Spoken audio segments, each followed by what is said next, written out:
Hello. अब आ गई। मैं स्वागत करता हूं आप सभी का सिविल एकेडमी के यूट्यूब चैनल पर। माई सेल्फ अभिषेक शर्मा, मैं हूं आप लोगों का जीएस और जीके का कोच और मैं सिविल एकेडमी का चेयरमैन भी हूं। आज काफ़ी दिन से सिविल एकेडमी के यूट्यूब चैनल पर मेरा आना नहीं हुआ था। मैं करंट की क्लास नहीं ले रहा था, तो मैंने सोचा कि आज करंट की क्लास मैं आप लोगों के साथ ले लूँ। कभी कभी टेक्निकल ग्लिच हो जाता है, थोड़ा माइक इशू आ गया था। अभी now I think it's fine. मुझे चैट बॉक्स में जल्दी से सब लोग ये बताओ कि मेरी आवाज़ अब क्लियर आ रही है। बीच में थोड़ा वॉल्यूम का इशू आ रहा था, वॉइस नहीं आ पा रही थी आपको। अभी मैं ऑडिबल हूँ, जल्दी से बताइएगा। ठीक है, जल्दी से बताइए मैं ऑडिबल हूँ और क्लास को फिर शुरू करते हैं।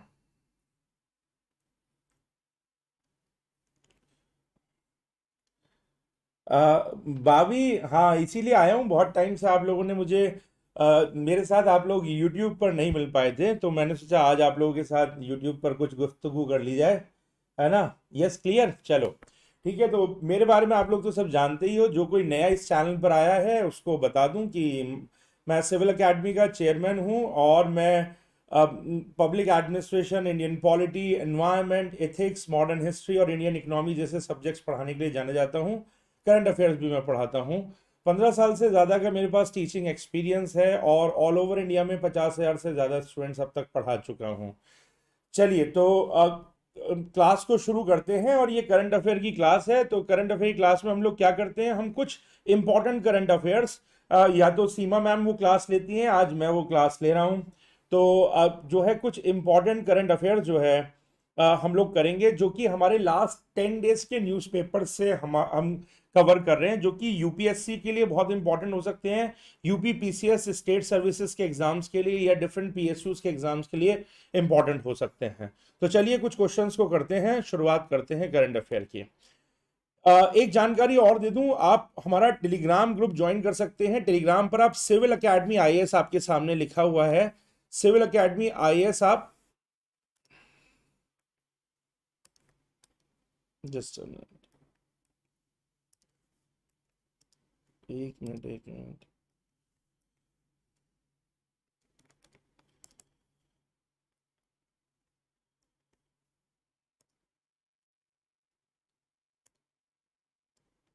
एक मिनट यार।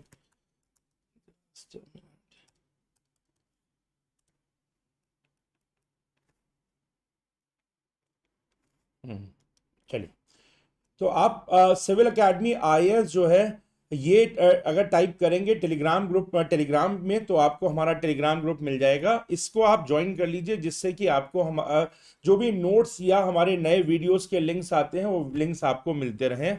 हमारी वेबसाइट है civilacademy.in। इस वेबसाइट के स्टडी मटेरियल सेक्शन में डेली करंट अफेयर्स के नोट्स आते हैं। लगभग 7 से 8 पेज के नोट्स होते हैं, इंग्लिश में भी और हिंदी में भी। इन नोट्स को अगर लेना है तो आप हमारी civilacademy.in की वेबसाइट पर जाइए, स्टडी मटेरियल सेक्शन में, वहां से डाउनलोड कर लीजिए। हमारा सिविल एकेडमी का फेसबुक पेज भी ज्वाइन करिए, इस पर भी बहुत ही खूबसूरत वीडियोज आते रहते हैं। बाकी किसी को अगर मुझसे मिलना है, मेरे साथ चाय वाय पीनी है, तो चाय बना करके वो इस वाले एड्रेस पर आ सकता है। चाय और साथ में मुझे पकौड़े भी पसंद हैं, तो चाय पकौड़ों के साथ वो आ सकता है इस ऑफिस में और यहाँ आकर के हमसे मिल भी सकता है। ठीक है, तो क्लास को करते हैं शुरू। I hope. अच्छा, चैट बॉक्स में तुम लोग ये बताओ कि अभी जैसे कि कुछ दिनों से तुम देख रहे होंगे कुछ यूट्यूब चैनल पर जो कुछ हमारी एक्टिविटीज चल रही हैं, तुम्हें वो फायदेमंद लग रही हैं? पहले थोड़ी बातचीत कर ले, मैं बात करने के मूड से आया हूँ। पढ़ाऊंगा अभी, ऐसी बात नहीं है। तो कुछ जो अभी जो नया आपने देखा होगा कुछ दिनों से, चैट बॉक्स जो हमारा यूट्यूब चैनल है सिविल एकेडमी का, इस पर आपके लिए कुछ नए इनिशिएटिव्स आ रहे हैं। पूरी टीम मिलकर के काम कर रही है। और क्लास में तो हम लोग आपको पढ़ाते ही हैं पूरी शिद्दत से, लेकिन उसके बाद हम 24/7 काम कर रहे हैं आपके लिए। रात में भी हम रात दिन काम करते हैं और कुछ नए वीडियोज आते हैं। जैसे अभी अभी एक हमने थॉमस कप जीता है, तो अभी अभी उस पर भी एक वीडियो आ चुका है चैनल पर। इस क्लास के बाद देख लेना, ठीक है। तो कुछ फायदा लग रहा है? मैं बढ़िया हूँ मनीष, एकदम बढ़िया। मनीष तो ऐसे पूछ रहा है जैसे बहुत दिन बाद मुझे देख रहा है मनीष। चलो।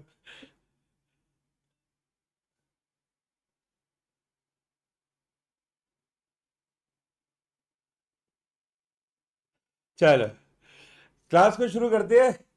और पहला क्वेश्चन, पढ़ाई लिखाई की बात अब कर लेते हैं। हमारे सारे वीडियो देखा करो।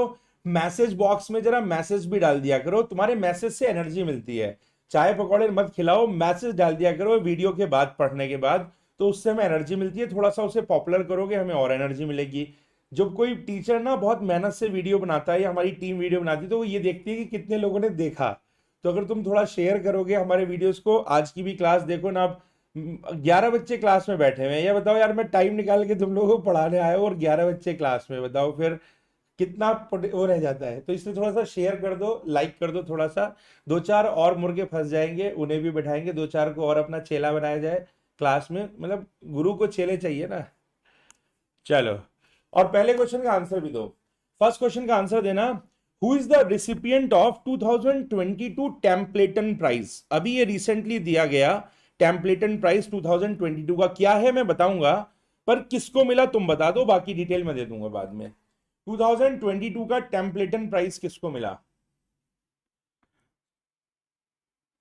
हाँ ये बात सही है मनीष। अच्छा 22 से तो मुझे कम दिखा रहा है यार, मुझे कम दिखा रहा है, मेरा वाला मोबाइल मुझे धोखा दे रहा है। चलो अच्छी बात है। हाँ यस 22 आर देयर, यस वो मेरा मोबाइल कम दिखा रहा है, कोई बात नहीं। Thank you. चलो, क्लास को लाइक शेयर कर देना। हाँ इस क्वेश्चन का आंसर दो जल्दी से, और चैट बॉक्स में आंसर टाइप करना शुरू करो। किसको मिला टेम्पलेटन प्राइस 2022 का? भी रिसेंटली मिला, किसको मिला?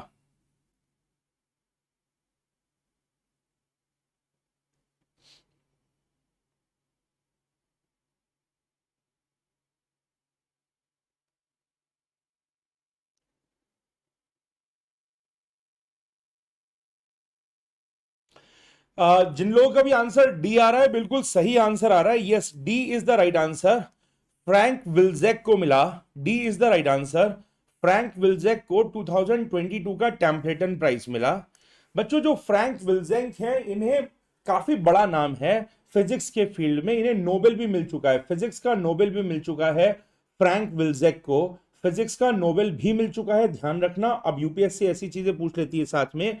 टेम्पलेटन प्राइज किसके लिए दिया जाता है? एक्चुअली एक टेम्पलेटन साहब ने इसके लिए अपना पैसा दिया, और टेम्पलेटन साहब चाहते थे कि ऐसे व्यक्ति को अवार्ड ये मिलना चाहिए जो कि कहीं ना कहीं स्पिरिचुअलिटी और फिजिक्स का कॉम्बिनेशन हो, स्पिरिचुअलिटी और फिजिक्स का कॉम्बिनेशन हो जो व्यक्ति, उसको ये जो है अवार्ड मिलना चाहिए। तो उस उसके लिए अवार्ड दिया जाता है बेसिकली, स्पिरिचुअलिटी के लिए भी, और जो है फिजिक्स के फील्ड में इनके फ्यूजन को लेकर के कोई काम कर रहा हो, उनको ये दिया जाता है बेसिकली।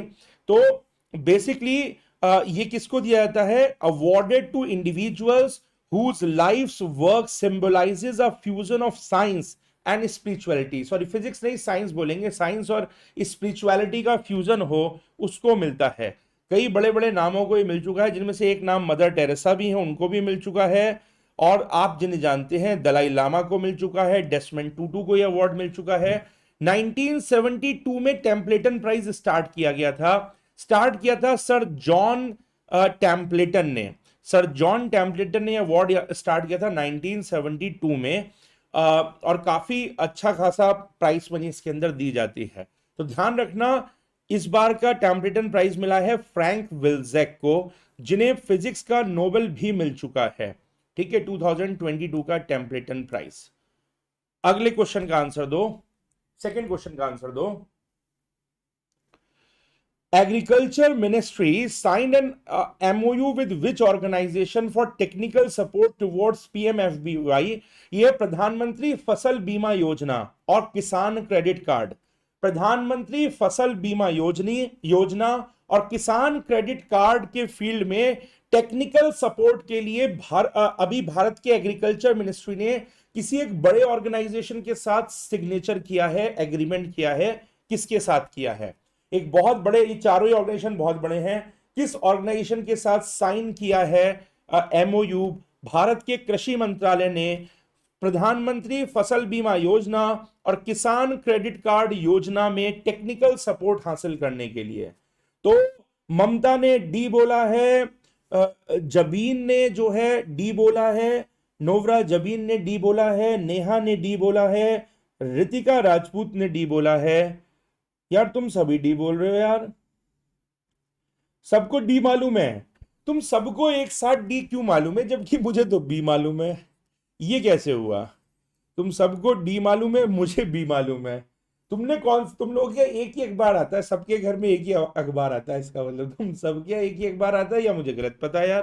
बिकॉज मेरे हिसाब से the answer should be UNDP. The answer should be UNDP, United Nation Development Programme. UNDP is the right answer बच्चों, UNDP is the right answer.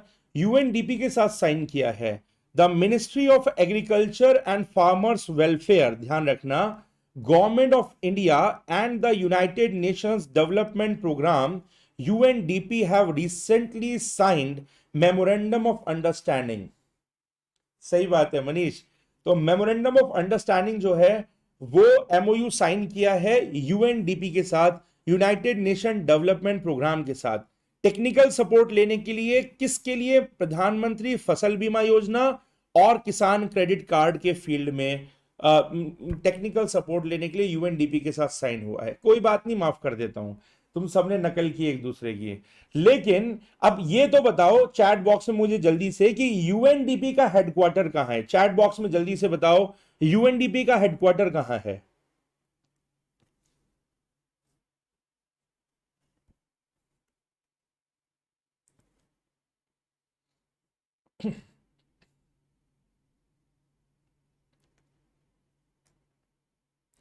Chat box में बताओ यूएनडीपी का हेडक्वार्टर कहां है? ये याद भी रखना है यार, तुम्हें वैसे भी याद रखना है।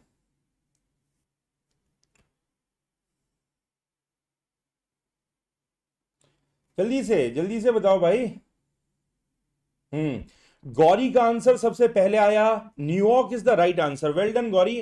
न्यूयॉर्क नहीं प्रिया, दिल्ली नहीं है, इट्स न्यूयॉर्क। न्यूयॉर्क के अंदर, न्यूयॉर्क के अंदर जो है हेडक्वार्टर है यूएनडीपी का। यूएनडीपी बना था बच्चों 1965 में। 1965 में यूएनडीपी बनाया गया था। यूएनडीपी जो है यूएन की लार्जेस्ट डेवलपमेंट एड एजेंसी है। यूएनडीपी यूएन की लार्जेस्ट डेवलपमेंट एड एजेंसी है। 170 कंट्रीज के अंदर इसके ऑफिस हैं। 170 कंट्रीज के अंदर इसके ऑफिस हैं। 1965 में बना, न्यूयॉर्क में इसका हेडक्वार्टर है यूएनडीपी का, ध्यान में रखना, ठीक है, इस संस्था का। चलो अगला क्वेश्चन, नेक्स्ट क्वेश्चन का आंसर देना। अभी भारत के एक मंत्रालय ने, देखो यूपीएससी तो इसी टाइप के क्वेश्चंस पूछेगा ना, यूपीएससी तो इसी टाइप के क्वेश्चंस पूछेगा। सिविल एकेडमी का चैनल यूपीएससी का चैनल है और यूपीपीसीएस के लिए चैनल है, स्टेट सर्विसेज के लिए और जो है आईएएस और पीसीएस के लिए चैनल है। तो इस पर तो वही लेवल के क्वेश्चन आएंगे। तो इस टाइप के क्वेश्चन यूपीएससी को बड़े पसंद हैं। यूनियन कौन से मंत्रालय ने अभी भारत टैप इनिशिएटिव लॉन्च किया है? कौन से मंत्रालय ने भारत टैप इनिशिएटिव लॉन्च किया है रिसेंटली?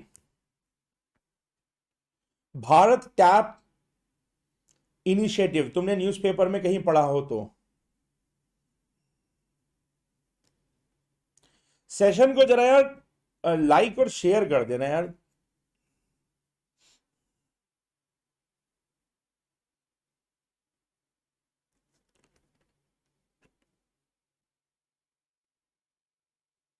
एक बात और बता रहा हूं कि आप लोग जानते हो मैं अनअकैडमी पे भी पढ़ाता हूं, तो अनअकैडमी पर मेरा अभी रात को 10:30 बजे मॉडर्न हिस्ट्री का फ्री स्पेशल क्लास है। मैंने टेलीग्राम ग्रुप पर जो है लिंक शेयर कर दिया है उसका, और अपने व्हाट्सएप ग्रुप में भी लिंक शेयर कर दिया है।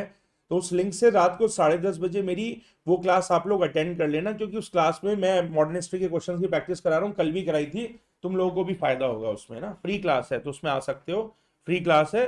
मेरा कोड मालूम है तुम्हें, GK01 कोड डाल करके आ जाना, तो तुम्हें मतलब प्रैक्टिस हो जाएगी। चलो yes, B is the right answer. जिस भी स्टूडेंट ने बी आंसर दिया है, थर्ड का B is the right answer. Ministry of housing and urban affairs है और इसके मंत्री हैं हरदीप पुरी जी। तो जो हरदीप पुरी जी हैं, हरदीप पुरी जी ने अभी से लॉन्च किया है रिसेंटली प्लम्बेक्स इंडिया एग्जीबिशन के दौरान। क्या है बता रहा हूं, प्लम्बेक्स इंडिया एग्जीबिशन के दौरान भारत टैप इनिशिएटिव लॉन्च किया है। भारत टैप इनिशिएटिव है क्या? ऐसे नल बनाना और ऐसे डिवाइसेस बनाना जो हम यूज कर रहे हैं अपनी सैनिटरी पर्पसेस से, जो जिन भी डिवाइसेस को हम फ्लश को यूज कर रहे हैं, हम जो है टैप को यूज कर रहे हैं, जिसमें से लो फ्लो से पानी बाहर आएगा।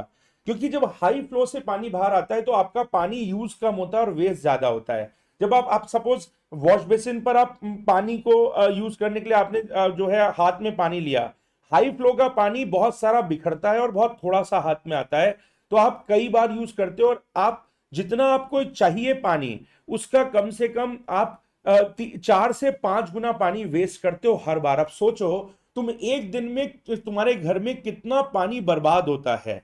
तो लो फ्लो टैप्स को लॉन्च करना इसका मोटिव है, जिससे कि पानी बचे। वो 5 गुना पानी वेस्ट हो रहा है, उस पानी को बचाया जा सके।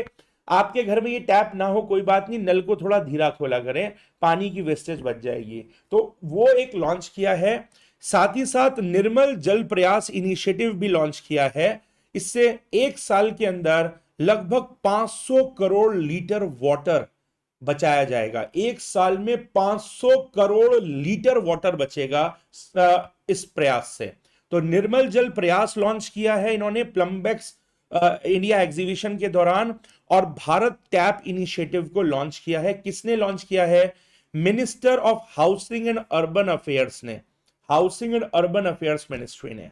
अच्छी चीज है, मैंने कहा ना यूपीएससी को ऐसी बातें पसंद आती हैं, तो ध्यान रखना। भारत टैप। अगले क्वेश्चन पे आगे बढ़ रहा हूं। इस क्वेश्चन का आंसर दो। युवा टूरिज्म क्लब, अभी किसी एक इंस्टीट्यूशन ने अनाउंस किया है कि वो युवा टूरिज्म क्लब बनाएगा। किसने अनाउंस किया है? अभी एक इंस्टीट्यूशन ने लॉन्च किया है, अनाउंस किया है कि वो युवा टूरिज्म क्लब्स बनाएगा। किसने लॉन्च किया है या किसने अनाउंस किया है? युवा टूरिज्म क्लब।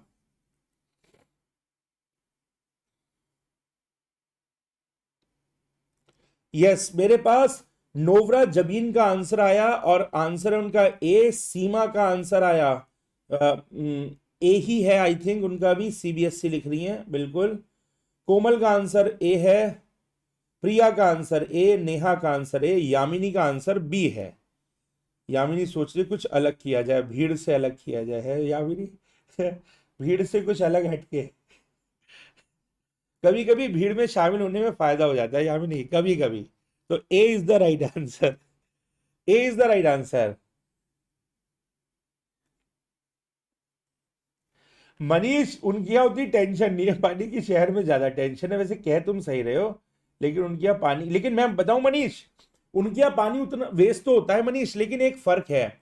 गांव के अंदर मनीष कह रहा है कि गांव में पानी ज्यादा वेस्ट होता है, बट गांव की ज्यादातर भूमि कच्ची है। तो अगर पानी वेस्ट भी हो रहा है तो वो लैंड में जा रहा है, तो लैंड में जा रहा है तो लैंड को रिचार्ज कर रहा है एटलीस्ट। शहर में हर तरफ कंक्रीट है, यहां पानी वेस्ट होता है तो लैंड में भी नहीं जाता, वो सीधे नालों में जाएगा और फिर नदियों में जाकर के समुद्र में चला जाएगा। आप रीयूज नहीं कर पा रहे हो। गांव में पानी अगर हैंडपंप का वेस्ट भी हो रहा है तो वो लैंड में ही जा रहा है, फिर भी वो लैंड में ही जा रहा है, क्योंकि वो कच्ची भूमि में चला जाता है। चलो, तो युवा टूरिज्म क्लब, ये सीबीएसई ने जो है अभी अनाउंसमेंट किया है कि इंडिया में टूरिज्म को बढ़ावा देते हुए और भारत में जो क्या कहते हैं युवा हैं उनको इंडिया का टूरिज्म का ब्रांड एम्बेसडर बनाने के लिए, भारतीयों को इंडिया के टूरिज्म का ब्रांड एम्बेसडर बनाने के लिए ये क्या कहते हैं युवा टूरिज्म क्लब्स हैं, ये खोले जाएंगे। युवा टूरिज्म क्लब्स खोले जाएंगे।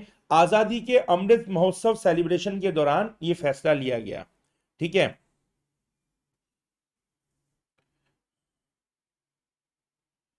तो बेसिकली सीबीएसई ने ये अनाउंसमेंट किया है और टूरिज्म मिनिस्ट्री इनको खोलेगा। टूरिज्म मिनिस्ट्री इनको खोलेगा और सीबीएसई ने ये अनाउंस किया है कि स्कूल्स के बच्चों को, युवाओं को, स्कूल्स और कॉलेजेस के बच्चों को जोड़ा जाए और युवा टूरिज्म क्लब खोला जाए, उनको भारत का ब्रांड एम्बेसडर टूरिज्म में बनाया जाए। हिमांशु, मैं बढ़िया हूं, एकदम बढ़िया हिमांशु, हेलो, यस। चलिए नेक्स्ट क्वेश्चन, अगले सवाल का जवाब दो। किस देश को association of Asian election authorities का चेयरमैन बनाया गया है? अभी रिसेंटली बनाया गया। किस देश को association of Asian election authorities का चेयरमैन बनाया गया? क्या है मैं भी बता दूंगा। किस देश को बनाया गया है? Association of Asian election authorities का चेयरमैन बनाया गया है, किसको बनाया गया है?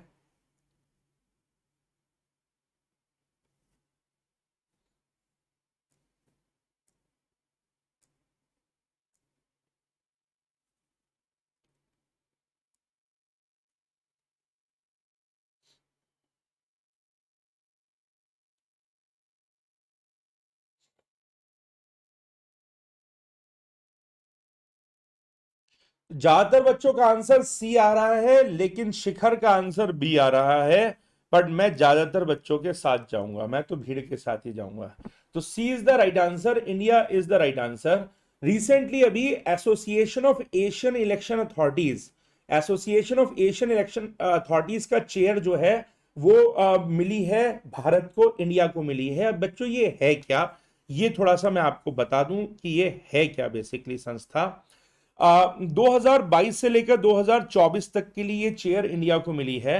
Actually association of Asian election authorities जो है बच्चों, ये संस्था 1998 के अंदर बनी। 1998 में ये एसोसिएशन बनाया गया। इस एसोसिएशन में 20 कंट्रीज मेंबर्स हैं। 20 कंट्रीज इस एसोसिएशन के अंदर मेंबर्स हैं और मनीला में इसका हेडक्वार्टर है। एक तरह से मनीला में ये बनाई गई थी बेसिकली, और 20 देश इसमें मेंबर हैं। इसका पर्पस क्या है? इसका पर्पस है जो इलेक्शन कमीशंस हैं इन डिफरेंट कंट्रीज में, कोई तो इलेक्शन कंडक्ट कराती होगी बॉडी, जैसे इंडिया में इलेक्शन कमीशन कराती है। इन कंट्रीज के इलेक्शन कमीशन का आपस में कोलैबोरेशन, इन कंट्रीज के इलेक्शन कमीशंस की आपस में डिस्कशंस, मीटिंग्स, और ये एक दूसरे को इलेक्शन की बेस्ट प्रैक्टिसेस की ट्रेनिंग भी दे रहे हैं, और एक जैसे जिससे कि इन सभी देशों में फ्री एंड फेयर इलेक्शंस हो सके, इसके लिए ये देश आपस में एक दूसरे से सहयोग कर रहे हैं इसके अंतर्गत, इसलिए ये बनी है बेसिकली।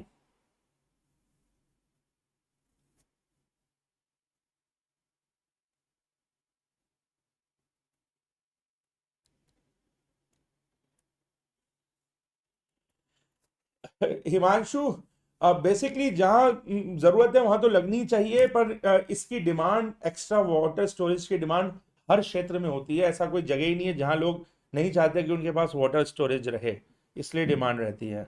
चलो, अब अगर हम बात करें बेसिकली, अगर हम बात करें, अभी तो हम इसकी बात कर रहे थे, तो एशियन इलेक्शन अथॉरिटीज 2022 से 2024 तक भारत इसके अंदर जो है मेंबर चेयरमैन बना है बेसिकली। एक बात और बतानी है मुझे आप लोगों को। अच्छा, जल्दी से मुझे चैट बॉक्स में कोई बताएगा अगर किसी को मालूम हो, इंडिया में इलेक्शंस के आर्टिकल्स या इलेक्शन कमीशन के आर्टिकल्स कहां से कहां तक हैं?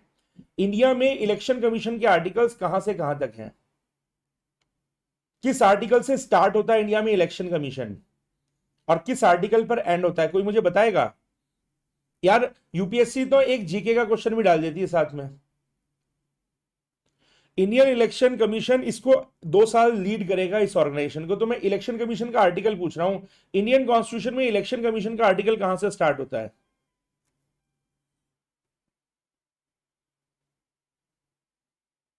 कोई बताएगा? नेहा ने आंसर दिया, यस नेहा ने आंसर दिया। 324, सीमा कह रही है 324 से 326 और 326। देखो 324 सही आंसर है। इलेक्शन कमीशन के आर्टिकल्स जो स्टार्ट होते हैं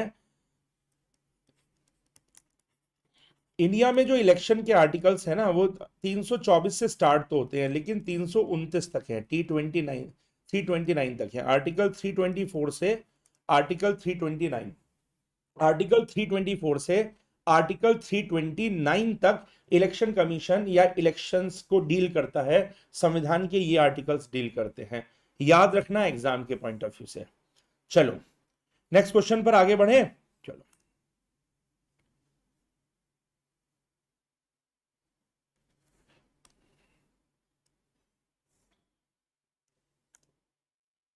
अच्छा एक बात और बता दूं यहीं पर, Russia, Uzbekistan, Sri Lanka, Maldives, Taiwan और फिलीपींस, इन्हें भी एग्जीक्यूटिव बॉडी में शामिल किया गया है। इंडिया चेयरमैन बना है और ये एग्जीक्यूटिव बॉडी में नए मेंबर बने हैं, इस संस्था की एग्जीक्यूटिव बॉडी में ये नए मेंबर बने हैं। मतलब मेंबर हमेशा से थे, पहले से थे, एग्जीक्यूटिव बॉडी में इनको शामिल किया गया और भारत को चेयरमैन बनाया गया है अगले 2 साल के लिए। श्रीलंका तो क्या ही चुनाव कराएगा, अभी तो श्रीलंका अपना संभल जाए वही बहुत बड़ी बात है। चलो नेक्स्ट क्वेश्चन बच्चों।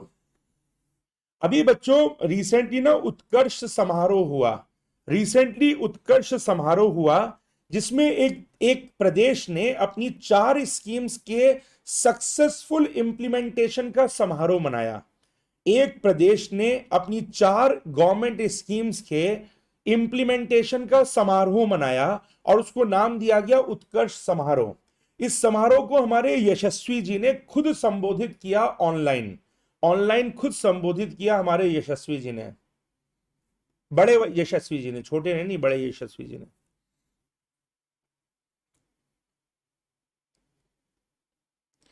यस, ज्यादातर बच्चों का आंसर जो आ रहा है वो बी आ रहा है and B is the right answer बच्चों। यस, ज्यादातर बच्चों का आंसर बी आ रहा है and B is the right answer. देखो हमारे यशस्वी जी हैं और पीछे गुजराती में भी लिखा हुआ है। तो गुजरात का उत्कर्ष समारोह इवेंट हुआ। अब ये इवेंट क्यों हुआ? बेसिकली भरूच के अंदर उत्कर्ष समारोह इवेंट हुआ। क्यों हुआ? क्योंकि इस भरूच डिस्ट्रिक्ट के अंदर 4 योजनाओं का 100% इंप्लीमेंटेशन हुआ। भरूच डिस्ट्रिक्ट में 4 योजनाओं का 100% इंप्लीमेंटेशन हुआ, तो उसको सेलिब्रेट किया गया। कहीं ना कहीं कुछ ना कुछ तो लीकेज भी होती है, या जो पैसा आता है इंप्लीमेंट होने के लिए सारा लग नहीं पाता। बट भरूच डिस्ट्रिक्ट में पहली बार ऐसा हुआ कि 4 योजनाओं का 100% इंप्लीमेंटेशन, उसका पैसा 100% वहां के लोगों के ऊपर खर्च हुआ। तो 12,000 beneficiaries were identified across the 4 schemes. ये स्कीम कौन कौन सी थी? एक का स्कीम है गंगा स्वरूप आर्थिक सहायता योजना, एक थी इंदिरा गांधी वृद्ध सहाय योजना, एक थी निराधार वृद्ध आर्थिक सहाय योजना, और चौथी थी राष्ट्रीय कुटुंब सहाय योजना। इन 4 योजना का भरूच डिस्ट्रिक्ट में 100% इंप्लीमेंटेशन हुआ और इसकी खुशी फिर मनाई गई और फिर पैसा जो है खर्च किया गया सेलिब्रेशंस में। सेलिब्रेशन तो बनता है वैसे भी, और उसको फिर हमारे यशस्वी जी ने संबोधित भी किया। ठीक है, ध्यान रख लेना, नाम बस याद रख लेना भाई मेरे। उत्कर्ष समारोह कहां हुआ?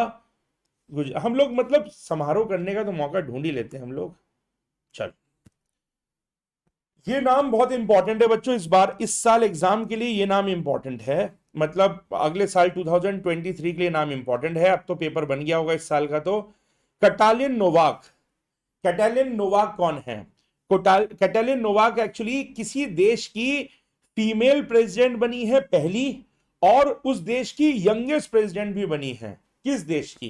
कैटालिन नोवाक किसी देश की पहली फीमेल प्रेसिडेंट बनी है और यंगेस्ट प्रेसिडेंट बनी है।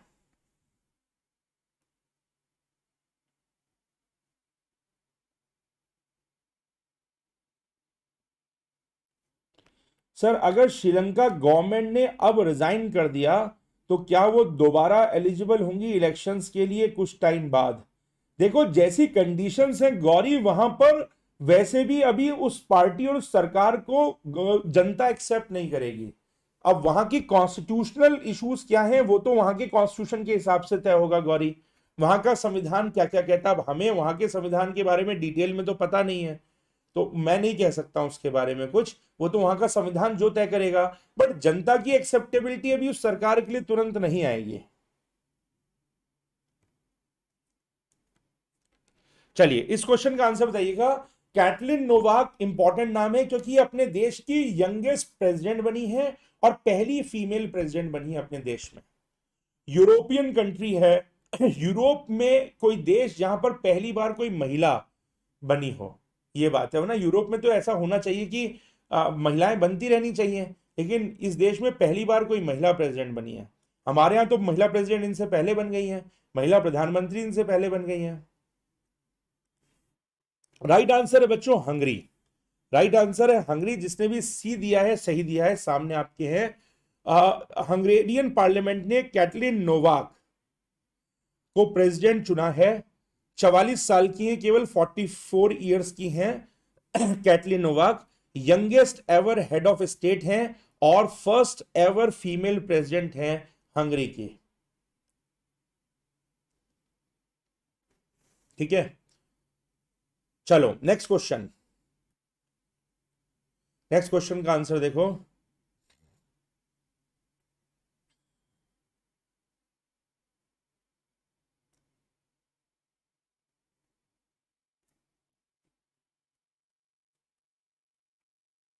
मनीष, हर देश के अंदर एक परमानेंट एडमिनिस्ट्रेटिव बॉडी तो होती ही है, अभी वो लोग ले रहे होंगे फैसला।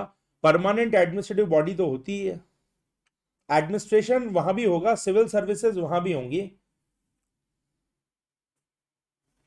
अब इस क्वेश्चन का आंसर बताओ। अभी न्यूज में है, एक राज्य में टोमेटो फ्लू की चर्चा है, भारत के एक राज्य में टोमेटो फ्लू की चर्चा है।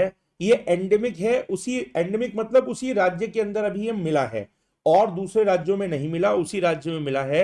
एंडेमिक है टोमेटो फ्लू, पर इसकी वजह से अदर स्टेट्स में भी थोड़ा सा पैनिक सिचुएशन तो है। कहां पर पाया गया है टोमेटो फ्लू? कहां पर पाया गया है टोमेटो फ्लू? सुनील ने आंसर दिया है बी, रितिका ने आंसर दिया है बी, सोनू ने आंसर दिया है बी। ज्यादातर बच्चों का आंसर आ रहा है बी, तो मैं भी आंसर दे देता हूं बी।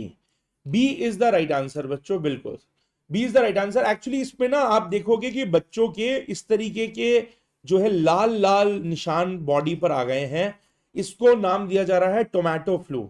इस निशान की वजह से इसको टोमेटो फ्लू कहा जा रहा है, निशान की वजह से इसको टोमेटो फ्लू कहा जा रहा है बेसिकली।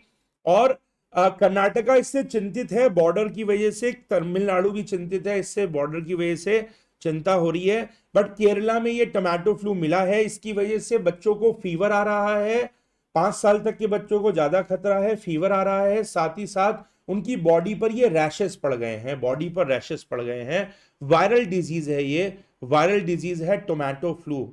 तो हमारे यहाँ कुछ ना कुछ नया टेंशन आता ही रहता है, तो एक नया टेंशन आया है टोमेटो फ्लू का। याद रखना केरला के अंदर ये शुरुआत हुई है, अदर स्टेट्स इसको लेके थोड़ा सा टेंशन में चल रहे हैं।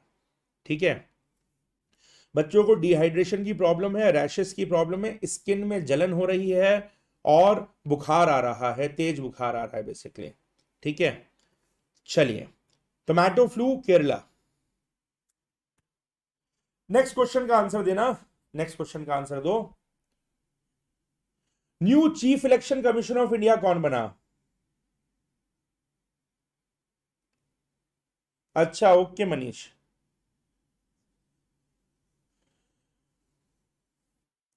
नए chief election commission of India कौन बने हैं? इंडिया के नए चीफ इलेक्शन कमिश्नर कौन बने हैं?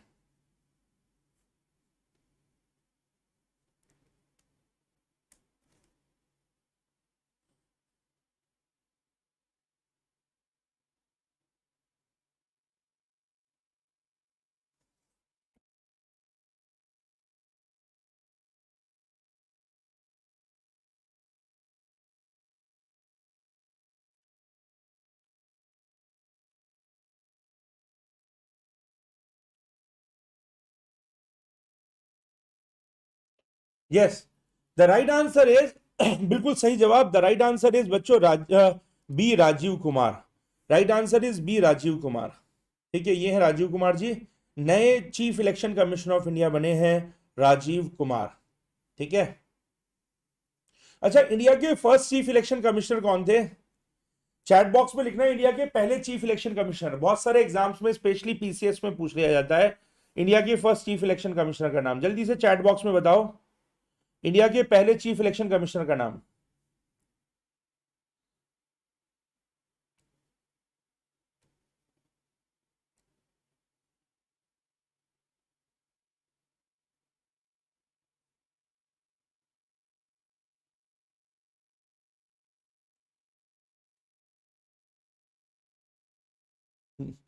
मावलंकर सीमा, सीमा मावलंकर साहब स्पीकर थे, स्पीकर थे वो। सोनू का आंसर सबसे पहले आया, सोनू ने एकदम सही आंसर दिया है। सोनू सोनू सिंह ने सबसे पहले आंसर दिया है, सुकुमार सेन। यस, सोनू सिंह ने सबसे पहले आंसर दिया है, सुकुमार सेन इंडिया के पहले चीफ इलेक्शन कमिश्नर थे। अभी जो हमारे नए चीफ इलेक्शन कमिश्नर बने हैं वो है राजीव कुमार। राजीव कुमार नए इलेक्शन कमिश्नर बने हैं।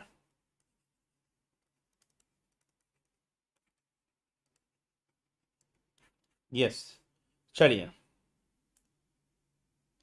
चलो अगले क्वेश्चन का आंसर बताओ, इस सवाल का आंसर दो।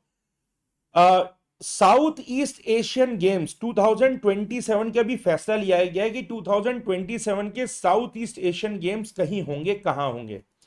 अभी रिसेंटली 12 मई को स्टार्ट हुए हैं हमारे 2000, अभी जो recently south east Asian games start हुए हैं 12 मई को, इससे ठीक पहले फैसला लिया गया है कि 2027 के साउथ ईस्ट एशियन गेम्स कहीं होंगे, कहां होंगे। 2027 के साउथ ईस्ट एशियन गेम्स कहां पर होंगे, फैसला लिया गया है।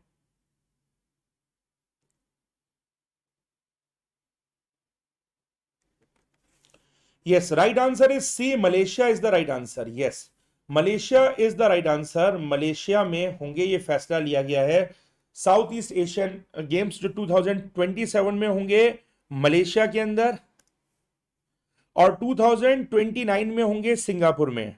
2029 में होंगे सिंगापुर के अंदर, और 2027 में होंगे जो है मलेशिया के अंदर। ध्यान रखना 2021 के गेम्स लेट हो गए थे और अभी वियतनाम में स्टार्ट हुए हैं 12 मई।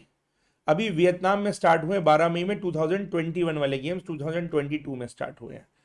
ध्यान रखना, अभी न्यूज में चर्चा थी, पूछ सकता है। चलो एक और क्वेश्चन करो, एक और सवाल करो, बस इस क्वेश्चन के बाद छुट्टी करूंगा। एक क्वेश्चन और करो, फिर कुछ थोड़ी सी बात करके छुट्टी करूंगा। चिटगोंग जो है, ये क्वेश्चन जरा चेक करो, इस क्वेश्चन को चेक करो। Chittagong is also known by the name Chittogram port, is the main sea port of Bangladesh. Chittagong port का नाम चित्तोग्राम पोर्ट भी है और ये बांग्लादेश का मुख्य पत्तन है। Port is located on the bank of Karnaphuli river, ये पत्तन कर्णफुली नदी के किनारे पर है। ये पोर्ट कर्णफुली नदी के किनारे पर है। अब इसमें से सही स्टेटमेंट बताओ। रिसेंटली न्यूज में था ये पोर्ट, इसलिए मैंने जो है यहां से क्वेश्चन बना दिया है। रिसेंटली न्यूज में था ये पोर्ट।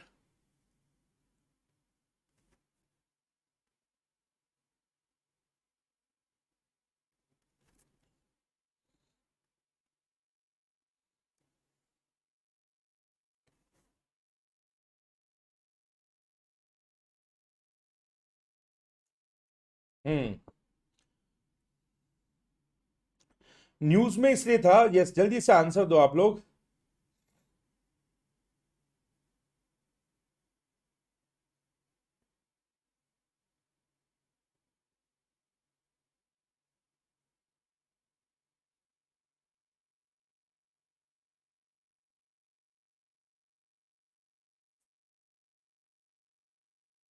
तो C is the right answer. बच्चों दोनों आंसर सही है, पहला भी और दूसरा दोनों ऑप्शन सही है।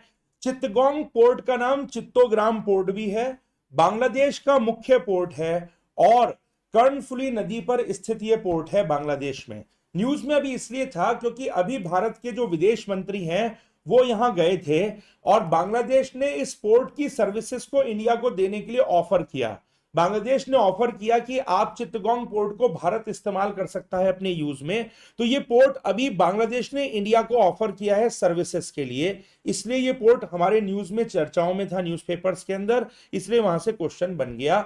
यूपीएससी इसी टाइप का क्वेश्चन बनाएगी, कौन सी नदी पर यह पोर्ट है, यानी कि एक ज्योग्राफी भी पूछ ली उसने, करंट भी उसने पूछ लिया, उसका बैकग्राउंड भी उसने पूछ लिया, इस तरीके से।